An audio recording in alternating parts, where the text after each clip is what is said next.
friends, welcome back, or welcome if you're new here. My name is Stacy and I am the chapter Conundrum.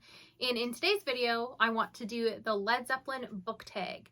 So this is a book tag that my husband originally created, Jake, the bookish drummer, and I helped him come up with the prompts. So even though this is an older tag at this point, I thought it would be really fun to come back and revisit. And also, we'll just make Jake happy to see me answer these questions. So without further ado, let's jump on into it. So prompt 1 is good times, bad times. And that's to name an author that you've read a good book from and a bad book from. And for me, this is going to be Taylor Jenkins Reid. So I've had great books with her, The 7 Husbands of Evelyn Hugo, and I've had not so great books from her, One True Love. So it's probably not a surprise to anyone that I really enjoyed Evelyn Hugo, but it might be a surprise that I did not enjoy One True Loves. And that's probably the case because I've enjoyed literally every other book she's written. But why didn't I like this one so much? Well, if you know the premise, it's about a woman whose husband went missing and she's basically moved on with her life. She's grieved. She's with someone new now, and then she gets a phone call one day that her husband was actually found, even though he was presumed dead originally. So it's her struggle of what to do from there. So that premise sounds super intriguing, right? But the main reason I didn't love this is because even in the past timeline, like her choice of which guy to be with is super obvious to me, and her reasoning for the choices she makes in the end just seem very like shallow or silly. So I just wanted a lot more from this one. And I also just didn't love the main character in this one. She just felt very immature and kind of whiny at times. So in the end, this one didn't work very well for me, even though all of Taylor Jenkins Reid's other books have been great. So prompt 2 is Babe, I'm Gonna Leave You, and that's to name an author that you've just outgrown, that you aren't gonna read anymore.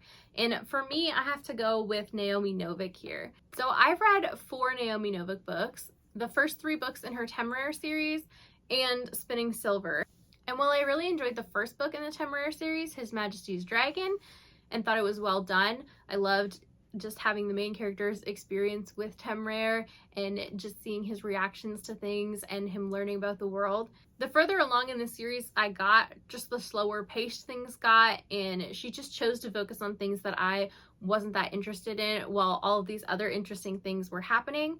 And then in Spinning Silver, I sort of had a similar complaint where she kind of skipped over the main part of the plot that I was interested in and focused on things that I was less interested in. So I came to just eventually realize that maybe her writing style and her writing choices just aren't for me. Prompt 3 is You Shook Me, and that's to name a book that shocked you with something unexpected.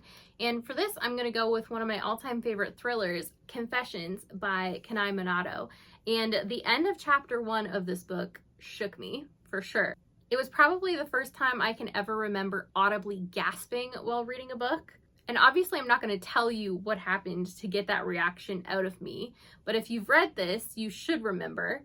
It's the end of the first perspective, the teacher's perspective. And if you don't know what I'm talking about, you should really pick this up and give it a try because it was great. Prompt 4 is Dazed and Confused, and that's to talk about an author that you just don't understand the hype for. And man, this is going to be a hot take because my answer here is Robin Hobb.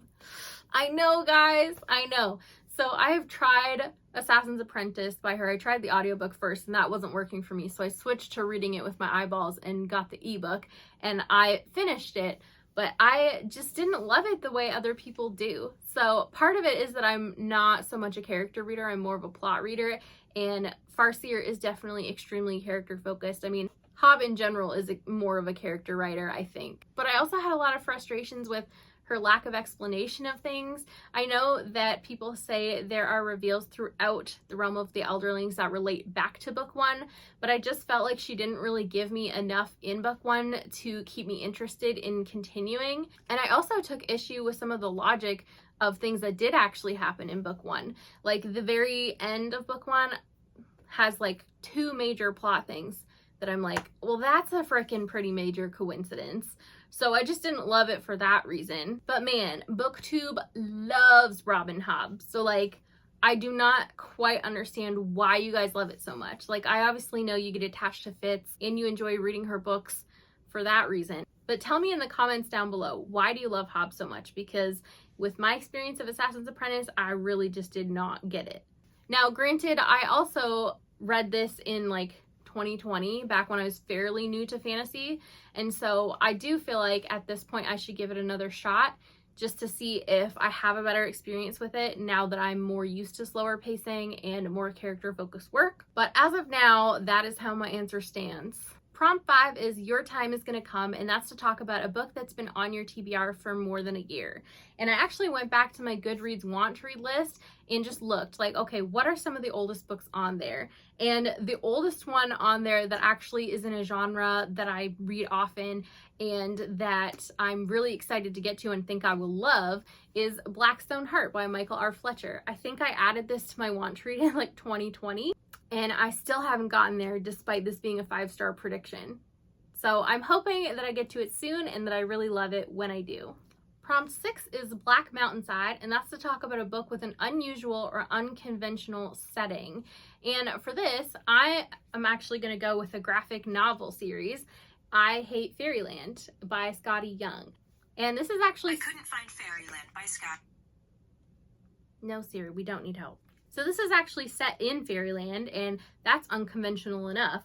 But then when you actually get into this and get a look at what Fairyland looks like, it's unconventional for what you would think Fairyland should be. So I'll just show you like the very first page, no spoilers. You've got our main character Gertrude with a bloody axe on some stuff. It's definitely not what you might envision Fairyland to be. So I'll definitely call this unconventional and unusual. Also, I would recommend the series if anyone's interested. So prompt 7 is communication breakdown, and that's to talk about a book that you buddy read with someone who had a vastly different experience than you did with that book. And I have 2 examples of this. The first one is A First Rider's Call, the second book in the Green Rider series by Kristen Britton, and I buddy read this with none other than Jake, and he DNF'd it and I gave it 5 stars. So if that doesn't tell you enough about how much our experience differed, I don't know what will. But the second example of this I have is Vengeful, the second book in the Villains duology, or I guess now it's going to be a trilogy, by V.E. Schwab, and I buddy read this back in the day with Zara and Oliver. And Oliver and I didn't like it so much. We were underwhelmed with it. It was okay, but Zara loved it. So that buddy read chat was pretty interesting as well. Prompt 8 is I Can't Quit Baby, name an auto-buy author. And for me, this has to be Riley Sager. Guys, I will read every Riley Sager book that comes out because he's my favorite thriller author. I have read all of his books except for Middle of the Night because that just came out. But I will be reading that this month, and of all the ones I have read, so the other 7 I think, I have given them all at least a 4-star rating. And I am picky with ratings. It's very uncommon for me to have an author that gets all 4-star or more ratings. So that is pretty awesome for me, and I will definitely continue to pick up and enjoy his books. So prompt 9 is how many more times, and that's to talk about a book or series that you just keep coming back to even after you've DNF'd it. And for me, that's got to be The Lies of Locke Lamora, or the Gentleman Bastard series by Scott Lynch. So this is actually a case where I've never really intentionally DNF'd this, but it's a series and a book that I keep coming back to. So I read this for the first time, I think like maybe 2021, and then I reread it again years later, anticipating continuing on with the series. I started book 2 and then hit a massive reading slump, so DNF'd book 2, just because I didn't have the brain power to process it and knew that I would have a way better time with it if I revisited it at a later date. But I still haven't gotten around to going back to book 2 yet, and at this point it's been so long that I probably need another reread of book 1 to remember everything. But before anyone gets upset, I think Jake and I are going to make this a read-along on our Discord next year. So I will actually be committing to reading all the books that are currently out next year. And I definitely anticipate really enjoying them when I do. So that was all the prompts for the Led Zeppelin 1 book tag. Let me know what you guys thought of my answers down below. If you have any thoughts or reactions to them, I'm anticipating some comments telling me to try Hob again for sure. Let me know what your answers to these questions would be if you want to. Thank you guys so much for watching. Don't forget to hit like and subscribe on your way out if you want to, and have a great day. Bye!